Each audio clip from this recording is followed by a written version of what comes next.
Okay, so hi everyone, welcome back to Tableau Sandbox, and this is our workshop number 6. And today we have Chimdi, who is a superstar. You'll know from his work as well. And Chimdi is a principal data visualization designer and developer at Website Analytics, a Tableau Visionary ambassador, and has almost 16 Viz of the Day with 6 Vizzy awards. That's history. We don't know the current count right Mhm. now. And today he's going to talk about functional aesthetics, because if you go to his profile, most of his work is insightful, but then also with that touch of aesthetics that is needed to uplift your game. And that's why I was all messaging him that, okay, can you please? And then I was like, yeah, I'll give you some time. So thank you so much, Chimdi, and thank you so much for doing this with us. Awesome. Thanks, Prasan. And so I'm just going to go ahead and share my screen. Essentially, what I have for today is a foundational approach to functional aesthetics to help you understand how to think about this stuff.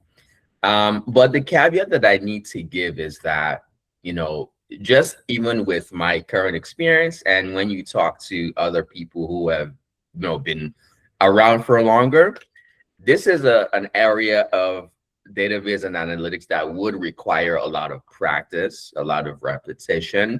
And so just keep that in mind. I don't think that I can make you an expert by the end of this call, but I can definitely give you a framework that you can use to think through this stuff and show you how to apply that in a way where you can actually get going right away.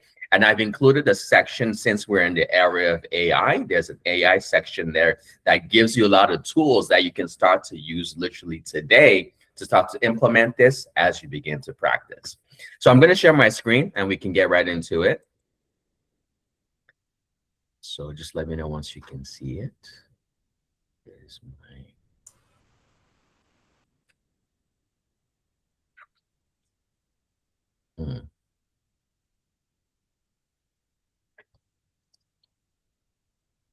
Yeah, he's a superstar, but he's not no technical guru, that's for sure. Definitely not. Please let me know once you can see my screen. I definitely need my personal assistant. I need to build an agent who can just do this for me. There we go. Okay, beautiful. So now the talk is simple. Can you see my view or the presenter the view? proper one. Yeah. Proper one. Okay, you can good. click on that hide button as well for the stop sharing hide button on that shared screen, because that's in the way. The Google Meet, there's a hide. You see that one? Yeah. Well, yeah, inside of the presentation view, you have this white little button down in the middle where it says meetgoogle.com is sharing your screen, and then you can click on the hide button. It's not a big deal, but it's covering part of the... Wait, it's okay. Sorry. Can you Yeah, that all the way down on the bottom. That hide. Oh, I see what you... Okay, my bad. All right. Awesome. So our talk is titled Functional Aesthetics. On my side, I cannot see the chat or anything, so just let me know if there's any questions that pop up. And so a little bit about myself. Today, the talk is basically designing dashboards that connect people with insights. And so essentially, it's very straightforward. We build products. We need people to be able to use them. And so I'm going to help us with what we can do to make sure we achieve that goal. A little bit about me. Why do I have the authority to speak in this? I'm currently a Tableau visionary and ambassador. I've been around for some time now. I'm a database designer and developer. I've been doing this for a while now, even before Tableau. I co-lead a few initiatives in the community. So Analytics Tug, where you can come learn about Tableau Analytics. Makeover Monday, where you should join if you're not. You get to practice some of the concepts that, we're going to learn today, where it's basically all about taking a data set and a visual and communicating that in different ways creatively, and just essentially working on building up your skills. Visual Live is also similar in a sense where we're taking visualizations, we're reviewing them and helping people uplift their game with presentation. So I get involved in a lot of things relating to, presenting data and information. I've had a lot of success with that professionally, and also with the community. I've received 16 visitor days and 6 Vizzy awards. To me, these things aren't necessarily anything other than just to say the community has been a good receptor of what I've put out there, and that there is some understanding on my part on what it makes to make a good viz. So that's why I put these stats out there. And also 6+ years of Tableau. 6 years is a long time. Even if I'm not visiting at work, I'm visiting at home. So I've been around for a while. So hopefully this qualifies me to speak to you today. But if not, you can just ignore me. That's fine too. All right, so what we're going to explore today, I want to try to keep this as quick as possible. Designing with purpose. And so this is just going to look into why every element on a dashboard must earn its place. We're going to look at balancing aesthetics and usability. So how did you make a dashboard that is not just beautiful, but also functional? And then we're going to look at creating an effective visual hierarchy, which essentially puts us in a situation where we can guide the users without having to tell them what to do, and they can intuitively utilize the products that we're building. Building dashboards that guide users, so thinking about the flow, the context, and natural navigation embedded within the solution. And then finally, we're going to look at supercharging with AI, which essentially is how can you use AI to actually improve on your functional aesthetics? How can you use AI to continually implement this stuff? So 5 quick sections, and any questions, please feel free to pop them in, and I'll address those after the fact. So firstly, what is functional aesthetics? I'm going to just say that functional aesthetics is the art of making dashboards that are both visually appealing and effective at communicating insights. So what does this entail? The dashboard is not going to be just pretty, right? Whenever we hear aesthetics, sometimes we think about beauty and beautification, which is fine. But in the context of dashboarding, aesthetics without function is decoration, and we don't want that.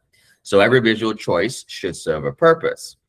But it's also not just function, because function without aesthetics creates friction. So users basically can see numbers that work, and they may not still use it because it's not appealing to them. And so we want to have and live in that sweet spot where we have the design and analytical storytelling working together. A lot of the things, or some of the things that I talk about here, are based on a book called Functional Aesthetics, which I'll show that at the end.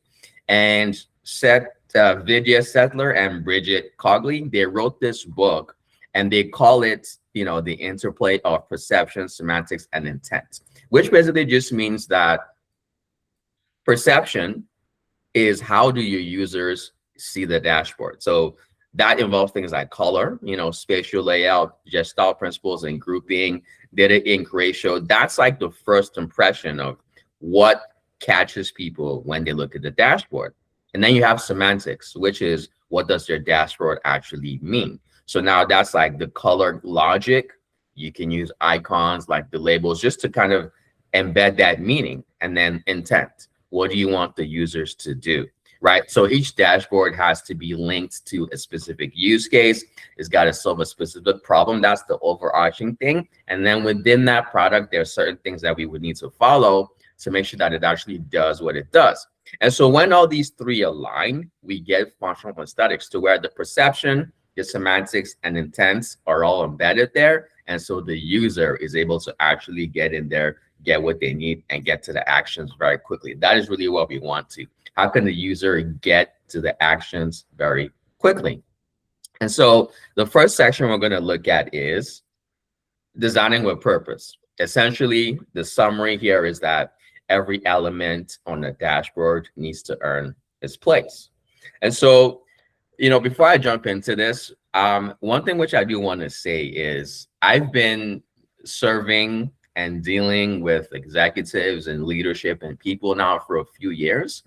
And when I initially started, one of the things that actually bothered me was, is my focus on, presenting and aesthetics, is that a waste of time? Is that going to keep me, not progressing career-wise. But from talking to management and leadership, they actually find that there are a lot of amazing analysts out there. There are a lot of people that know how to dig into those numbers.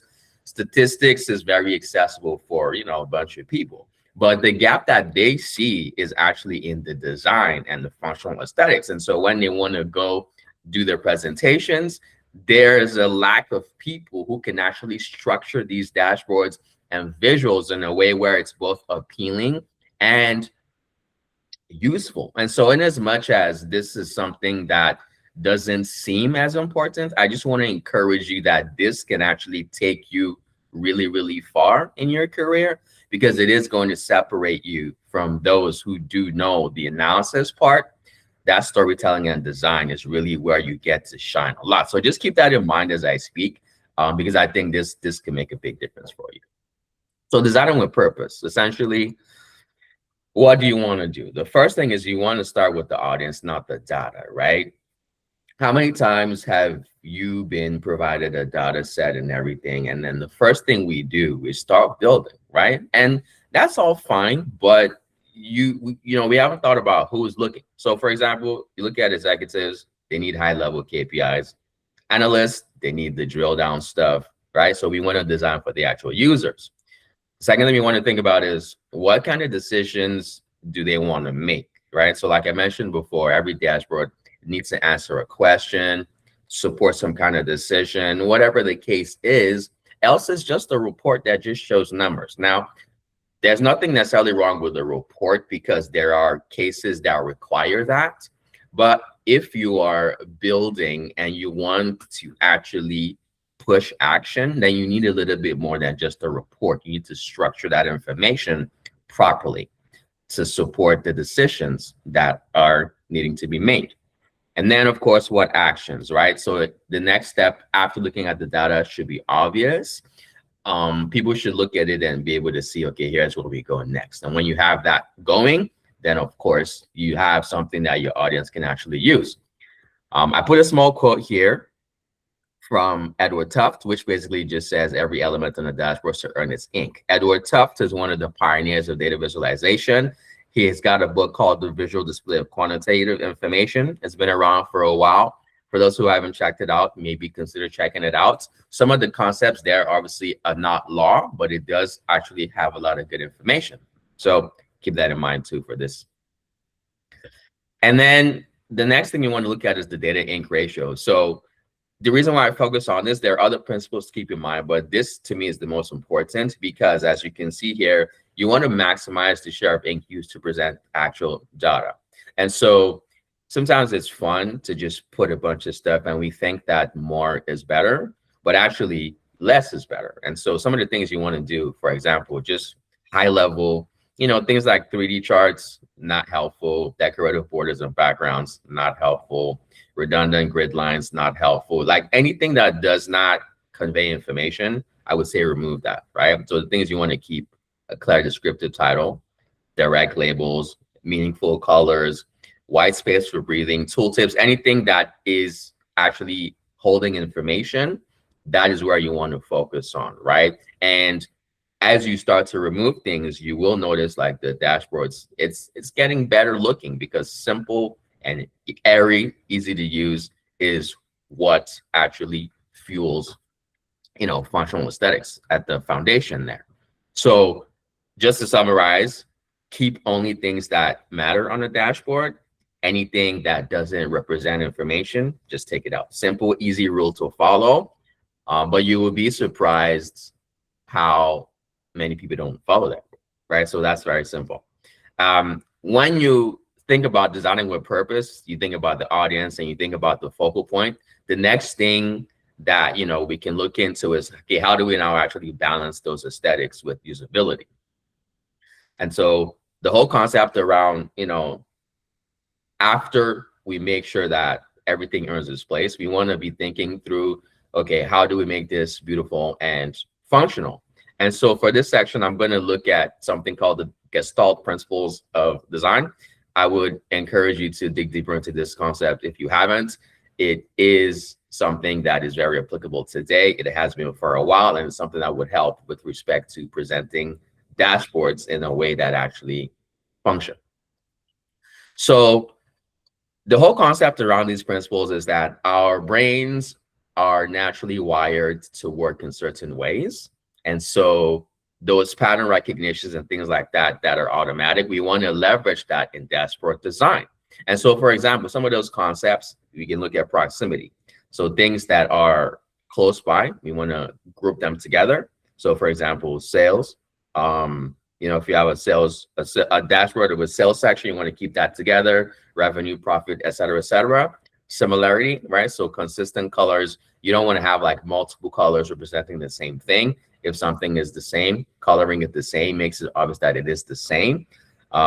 Enclosure, right? So things that are basically, you want to be able to use containers and backgrounds to keep things related. So for example, borders is a good way to separate things. Ignore shading. You definitely don't want to do shading. I don't know why I put that there.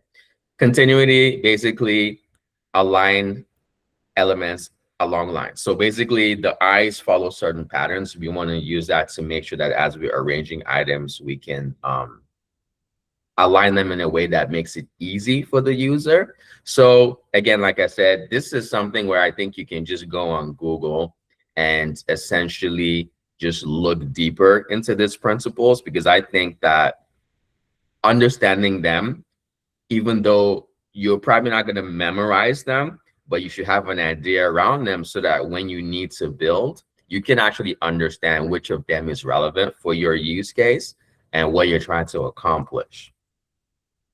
And then from there, we want to basically look at, consistency, right?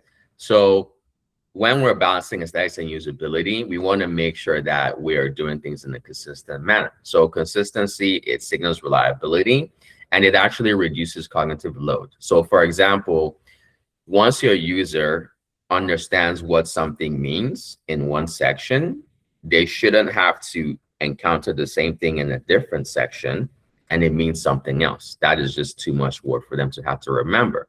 And so in thinking through how to apply that, if we're looking at a color palette, we want to keep the colors minimal so that it's not confusing. We can align it with a brand if that's helpful, if we have access to that. Like I mentioned, same color should mean the same thing across the entire dashboard. And we also want to focus on accessibility. That's another, side thing to keep in mind there. So color blind friendly palettes. When we think about typography, we want to keep the fonts minimal and we want to have a clear hierarchy. So for example, titles, one size, subtitles, another size, labels, another size, et cetera, et cetera. And we want to keep that consistent. Same with layout and spacing, consistent margins, padding, alignment. Everything should feel ordered, right? Nothing should feel like just scattered, like it's just not thought through. You want to make sure that everything just is spaced out and laid out consistently. Same thing with the chart styles, right? When we're building our charts in our dashboard, if we're using a bar chart to show quantity of sales and profits and all of that stuff, then you want to stick with that throughout, right?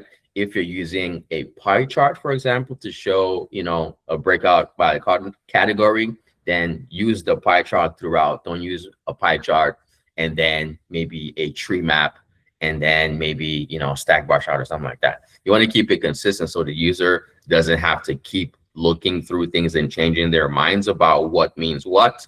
You want to give them that consistent experience so that once they encounter something, they've understood it, and now that knowledge lives with them throughout.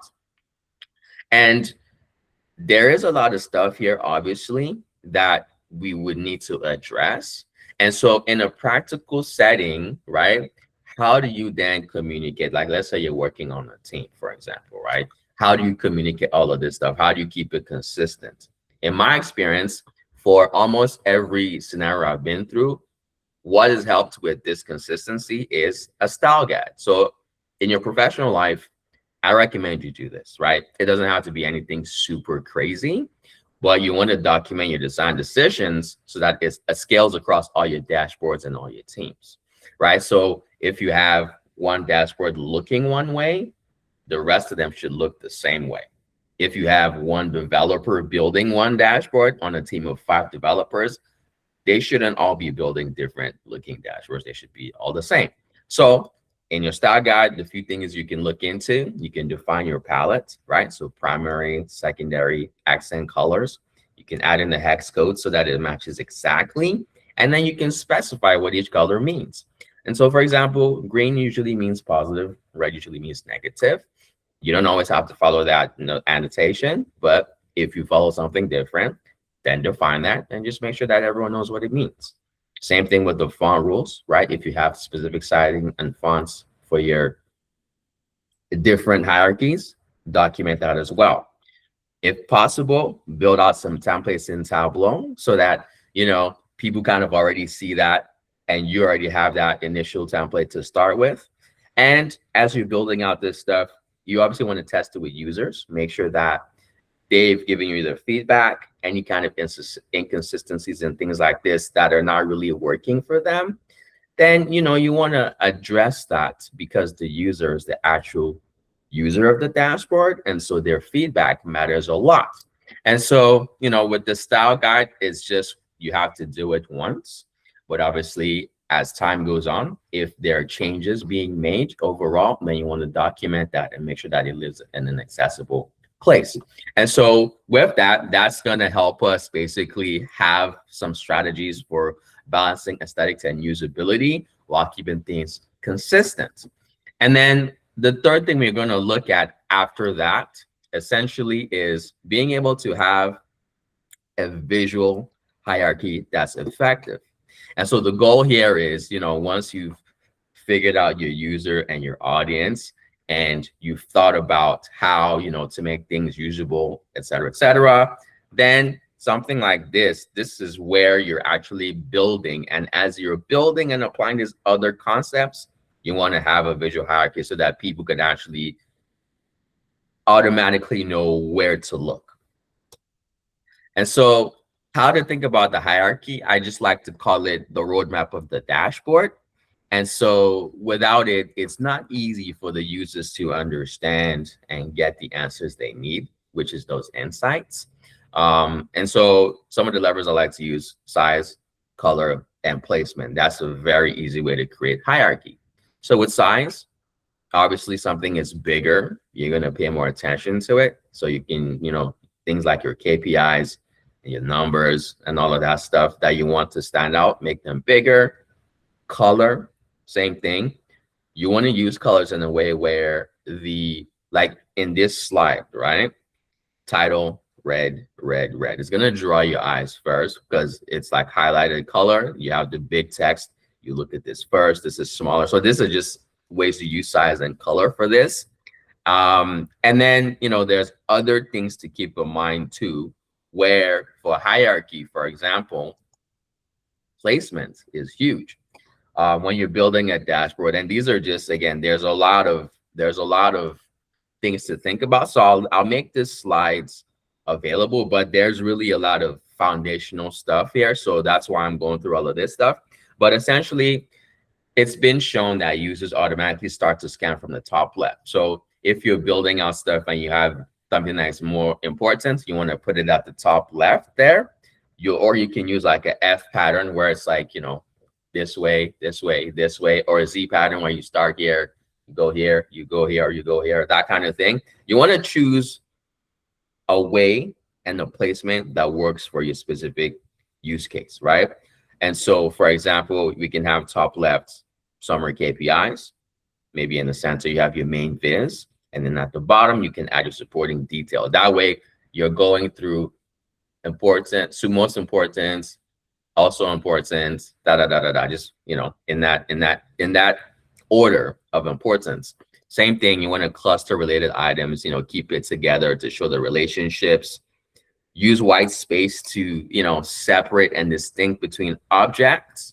And the whole concept with grouping is essentially, why are they together, right?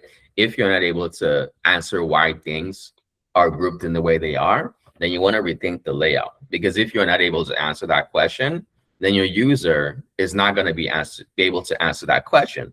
Because the goal of the dashboard is that you're not there to guide the users, but the users should be able to actually use them without you being there. And that leads us to the next place where it's all about building dashboards that guide users, where the flow, the context, and natural navigation should be set up in such a way where a user is actually able to quickly grasp what they need to by understanding, here's what it's about, here's what I can do with it, and et cetera, et cetera.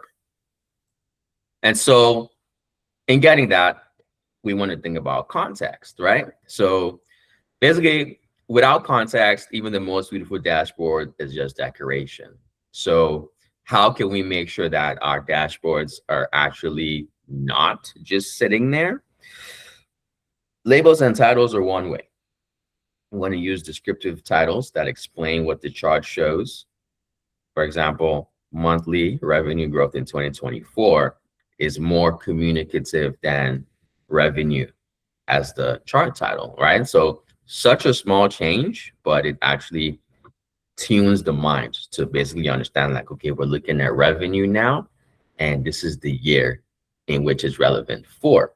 And then we can have all the other context, like maybe versus last year, et cetera, et cetera. Something else that works really well, legends and annotations. And so putting your legends close to the chart lets people know here's what A, B, C, D, E means, right? Without those meanings, people are just staring at stuff. And we're going to actually see that in the example that I'm going to show later on. Same thing with annotations, right? Some things sometimes can be enhanced and improved with annotations. And I put this little statement here: don't make users hunt for meaning, because again, everything should be low friction, right? Like the user shouldn't struggle to understand. And so if, as we're building, naturally you put yourself in the shoes of the user, wherever it's obvious that there may be questions, you can answer some of those questions, or you can direct them using some of this stuff here. Same thing with tooltips and drill downs, right? In the spirit of keeping things simple, sometimes we're not going to be able to show everything up front, right? And this is where smart thinking about essentially how the user needs to use this comes into play. So we can put extra details in the tooltips, right? We can put definitions, calculations, anything that can improve and give the user that additional information should be helpful. And with something like a drill down, you can allow the user to explore without cluttering. So if you want to put in all the combinations of all the views and all the data, it feels cool. But if you actually want to have something usable, you actually want to claw back a lot of that stuff and give only the relevant information up front. And if people need more, then they can dig into that. And so utilizing these tooltips and drill downs is just another way to get that going. And so in addition to this, right, as we were helping the users explore more, we want to make sure that we are designing for the flow, right? So basically, an amazing dashboard is going to be able to show the user, here's where to look first, what to explore next, what action to take. And this is where we're using these previous principles and things to be able to guide them in that way. So the first thing, orient, right? The filters, the KPI summary, the titles at the top. This tells the user immediately what they need to know. When you add in, the data that's there, the time period, all of this stuff gives them that context where they're mentally understanding, so that as they explore, which is number 2, we want to basically make sure that they've got the, bigger visuals obviously going to mean more, right? You want to add your filters, your actions, everything there to allow the user to be able to dig in. So after that initial orientation of here's what we're looking at, then those questions come, and then they're able to explore. And so as then they explore, you now want to give them the extra details. So supporting tables, you can add those, any granular data, tooltips. You want to make these available, but not distracting. And at the end of all of this stuff, the user should be able to act. So the clear takeaway, what does the user need to change based on the data? The dashboard that has been built should make that next step obvious. And so that's where I'm going to stop temporarily in terms of, like the theoretical stuff. I haven't shown any visuals yet, so I want to just kind of include a bit of a visual here to kind of show what I've been blabbing about basically for the past few minutes. That way you can at least contextualize. And so to do that, I have a bit of an exercise. I'm going to show a dashboard, and you can try to identify what breaks some of the stuff that we've covered. Can you spot anything that doesn't earn the purpose, any inconsistent colors, any hierarchy, anything like that? So what I'm hoping for is I'm going to show this. And if you can, and again, I can't see the comments, so I want to give maybe like 3 to 4 minutes. Maybe people can tell me some of the things that they see wrong with the dashboard, and then together we can look at a solution and fix some of the issues. So I'm going to show this, and maybe Prasan, you can help me if we could just read out some of the issues we see with this dashboard that I've shown here. Superstore dashboard. It's got a bunch of problems. And I just want to say, if you're thinking to yourself, what even is this?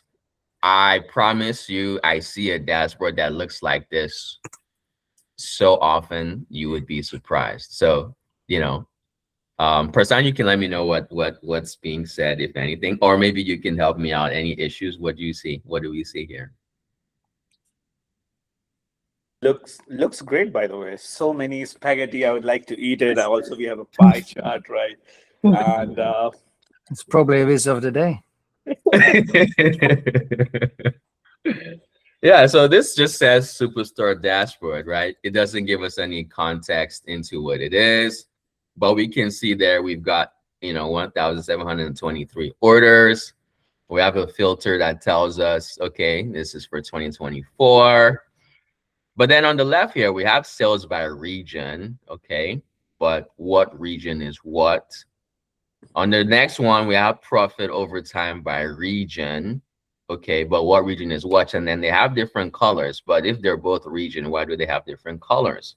Okay, we have quantity versus discounts, fine. By region, okay. Then we have sales by segment, profit by segment. Now, there is some useful information here, don't get me wrong, but if someone comes in here and we want to ask, what is this dashboard about, right? Then what do we say? That answer is not very clear. We've seen a few issues with respect to, like the layout, the coloring, and overall, if someone spent a lot of time with this dashboard, they could potentially gather a lot of issues, but it's not an easy process. And so look at this one here and compare to the next one, which I'm going to show.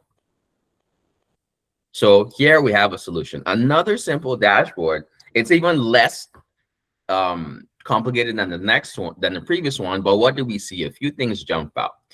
We can see the title here, Superstore Sales Dashboard. So we know that this is a dashboard that's going to unearth some sales information. We have a filter for year, which tells us that the user can select through year. But we have some more supporting information here. Performance scope, 2025 is 2024. So that's actually supposed to be 24 versus 23. But the whole point is there's a title there that tells people what the performance scope is. We have another thing here that basically highlights symbols, right? So that yellow triangle means you can filter in the dashboard. So again, semantics, right? What does that thing mean? It tells the user this means something, you can do something. And then on the left-hand side, we actually have the sales number there, and we have some context. Okay, so this is how much we sold. That big sales number, very bold and accessible. And then 2.2 versus last year. Now we have the context for comparison from last year, and we have it green to show that it's good. And so supporting information for sales, we've added in the profit as another KPI and the total orders. Also big, bold numbers, easy to catch. Also both have context so we can see. And so we know that 745.6K is our sales, and we were up from last year. But our profit, which is this number, even though sales went up, profit is down. So just from this number already, we can now begin to actually act upon this. So we can go in and analyze what is driving the sales and what is pulling our profit down, right? We can see that we had more orders and more sales, but profit went down. So overall, as a business for this year, right, we have a general picture of what happened. And now beside that overall high level stuff, on the right hand side, we now have the monthly sales trend for the whole year. So now that supports that whole sales information. We can look at it on a monthly level. And then beneath that, we now have some supporting information, sales by region, by segment, and by category. So this gives us now that full picture. And now if we want to start to explore more, we can click on a specific region to filter, a specific segment to filter, and a specific category to filter. So even though this dashboard has a lot less than the previous dashboard, it actually gives a lot more by the way we have designed it. We have one simple color because in here, there really is no need for me to add any extra colors. Everything is simple. You see your purple theme, your gray background. The separation in the charts is much better. The green and red give you context as to what's positive and what's negative. And if you put this dashboard in front of someone, even though it has very similar information to the previous one, here, it's a lot faster, a lot easier, and this looks better. So we have made the dashboard look better. It's more functional and it's more usable. That's literally all functional aesthetics is. It's basically improving the dashboard in such a way where it's better, so it's easy to get received, and it's more functional, so it has more utility. So this is just like a simple use case, which I've shown. But, you know, like I mentioned before, it's going to take a lot of practice, right? Because the more experience you get, the use cases get more complicated. And so building simple dashboards like this is not always going to be the case, which is why understanding a lot of those principles comes in handy, because as your use cases scale to become more complex, you can just begin to actually now think through, and you can go back and see, okay, how can I actually handle this better? And so, you know, just thinking about how to handle those things better and acknowledging that this is something that may sometimes take time. As I mentioned before, I want to show you some ways in which we can use AI to actually help out with this stuff. And so this final chapter just looks at how and some ways in which we can use AI to accelerate our functional aesthetics workflow. And so that way, as we get better, we can utilize AI, which is available to us today. And so, you know, let's say we have something from point A, AI can help us get it to point B. And then we have the point B, but we also need to understand what happened in between. And so this presentation here is kind of what gives us that foundation about what's going on between A and B. And so in order to be able to get that from AI, here's a few things we can do. So this is stuff that I've been using now for, I'm going to say 2 years. And so I can tell you that it works, right? This stuff is going to make you even more efficient. Color palettes. This is one that is kind of simple, but just from talking to people, people struggle with this, right? And so with something like this, you can go to, you know, ChatGPT, Claude. You don't even need the paid version of these things. And just put a simple prompt. Just an example. Generate a 5-color accessible palette for a finance dashboard with etc. Whatever you want to put in there, just make sure it's a specific and it's a detailed prompt. So you don't have to spend time looking for color palettes. AI can help you do that. It can help you also critique your layout. So for example, you can send in a screenshot and ask it to review it against, you know, functional aesthetics principles.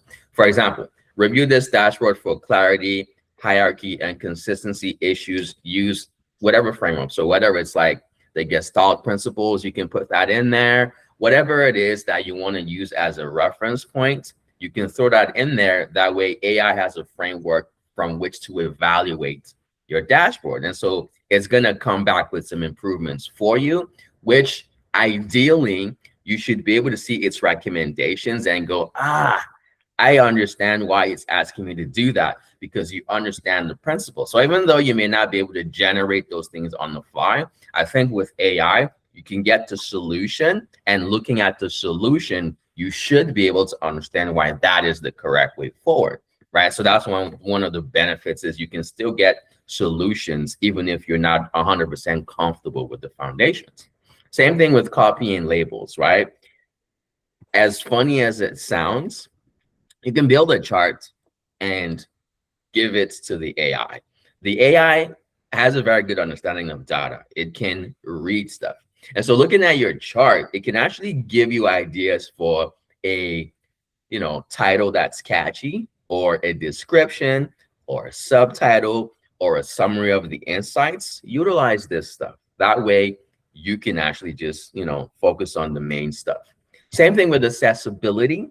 So, checking your color palettes, the contrast ratios, suggesting colorblind alternatives to things you have, generating alt text. All of this stuff is stuff that is just peanuts, very easy for the AI. And so, rather than going online, going here, go here, go here, just take a photo, drop it in the AI, right? Your focus should be on prompting it in such a way where it knows what you're looking for.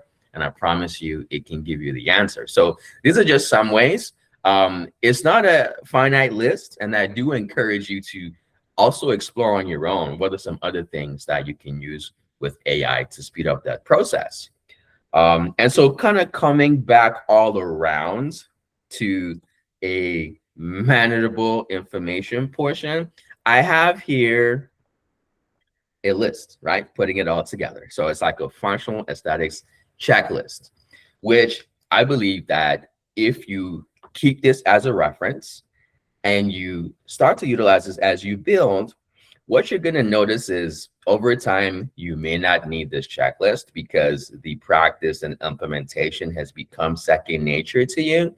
But starting off, and even for myself and a few people who I was talking to, we all had something like this, which is a good way to make sure that you're checking all your boxes.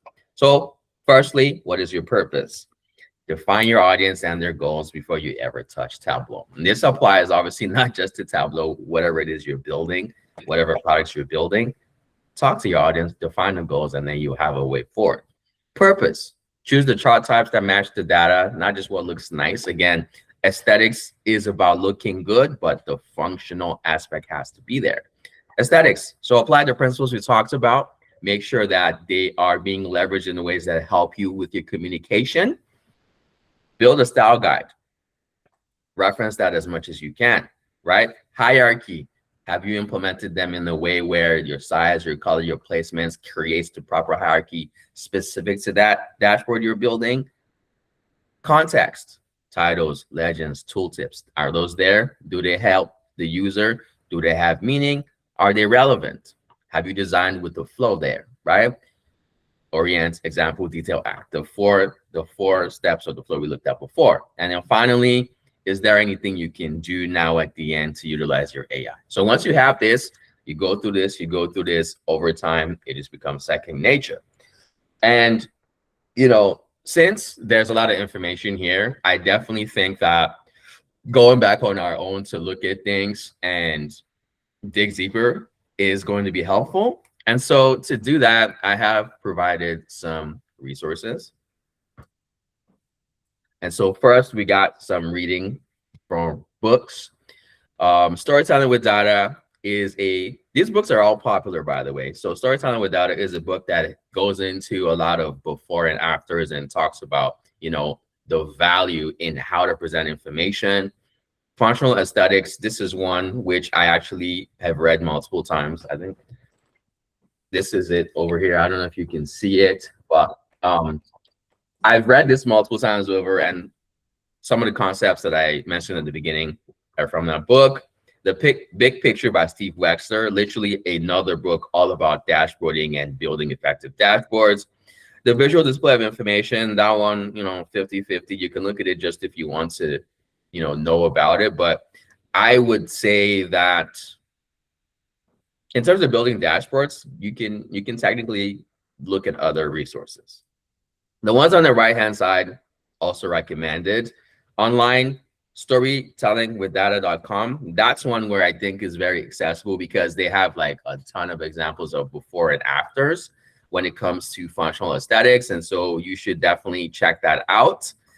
In terms of like a toolkit for yourself, what you can use, there's a few things here that I've kind of added in order, for you to be able to just dig into that AI side of things. And so you can check some of these out: Coolers, Adobe, Data Fam Colors, just look into these. Whatever works best for you, you can do that. But overall, there's going to be different tools out there to use, and it's up to you what works best for you. And obviously, like I mentioned, growing in practice is key. So when you think about some of the ways that you may want to practice, here's a few things that I personally recommend. Community. So Tableau Public, look at dashboards that work, that you admire, reverse engineer. There are a lot of dashboards on there that do factor and utilize functional aesthetics. Obviously, Tableau Buddy, Sandbox, keep building, stay connected.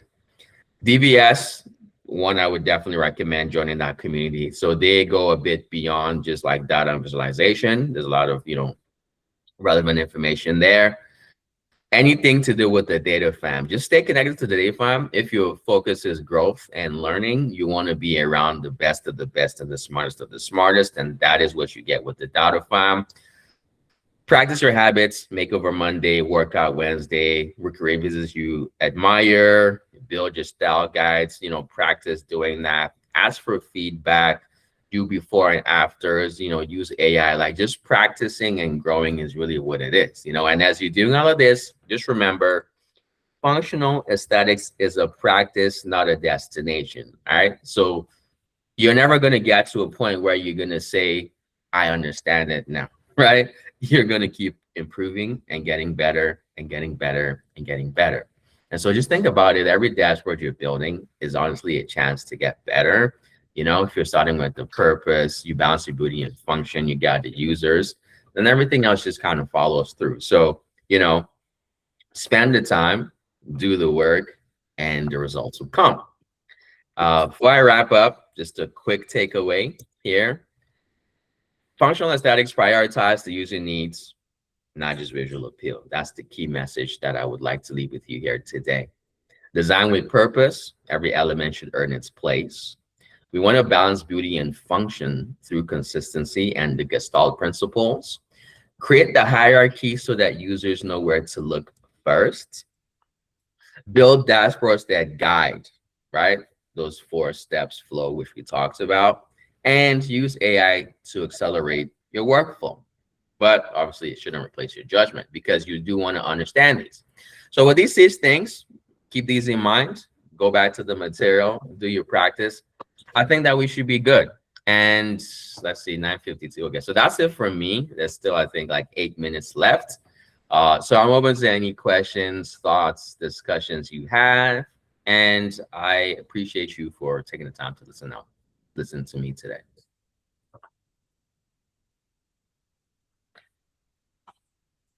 Thank you so much, Chimdi. I think, as you said, like it's all about practice more and more.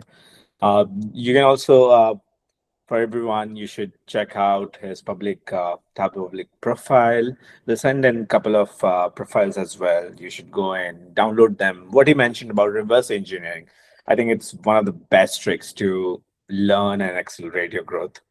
So, and use this whole formula he has just put out for you. And please, any questions? It's a great moment for you to ask him whatever you have in mind, or let's say a project you're working on. You can ask him. Yeah, and I'm happy to. I have this thing where people message me personally to like chat about stuff that they're building, maybe get some feedback and all that stuff. So I'm open to that. LinkedIn is probably the best place to reach me at, I would say. I do my best to respond as best as I can. But yeah, I'm always looking to explore this kind of stuff with people. At my work, I am that guy that, people build and the bosses send them over like go review with Chimdi and stuff. So I'm always happy to give my advice, share techniques, and also learn from people too. So if you want to reach out, I'm always open to that.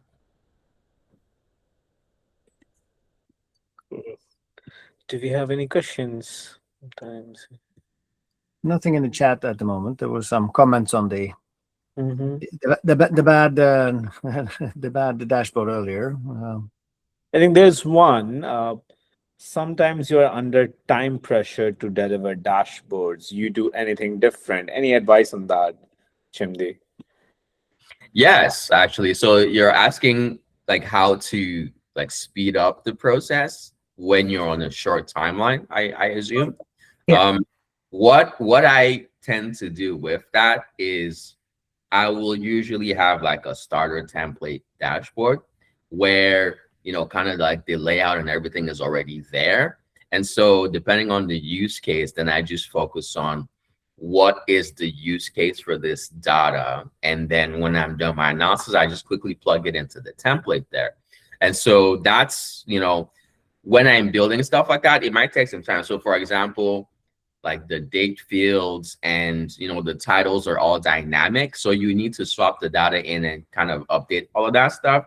But I would say that's probably the quickest way. If you're trying to get approval for a project, I would say use AI to see if you can do a quick prototype. And then for the actual building, I would say maybe just have a template that's already sort of set up. That is what I would say, because ultimately, even though we do have time constraints, I would say you still want to slow things down enough to be able to have an understanding of your data and what's important in there. And so for that, there is no rush process. You want to take your time with that for sure. But getting things spun up quickly, I would say a template is a really good way to do that for yourself. So I would encourage you to spend time building out some of that stuff where it's already factored in your brand colors, you know, the layouts can be flexible but easily tunable, those kinds of things. I think that's what I would recommend. Templating for execution is a good way to speed up, but the data exploration and understanding what you want to deliver, I don't advise you to rush that. Take your time. Thank you. Yeah.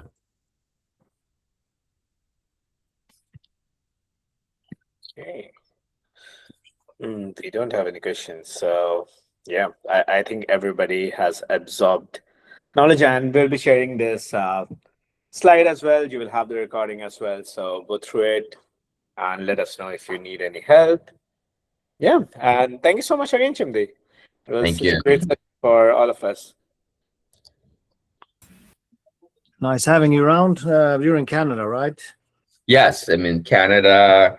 We have pretty awesome weather right now, so let's I might actually go have my coffee on my balcony right now. Yeah, just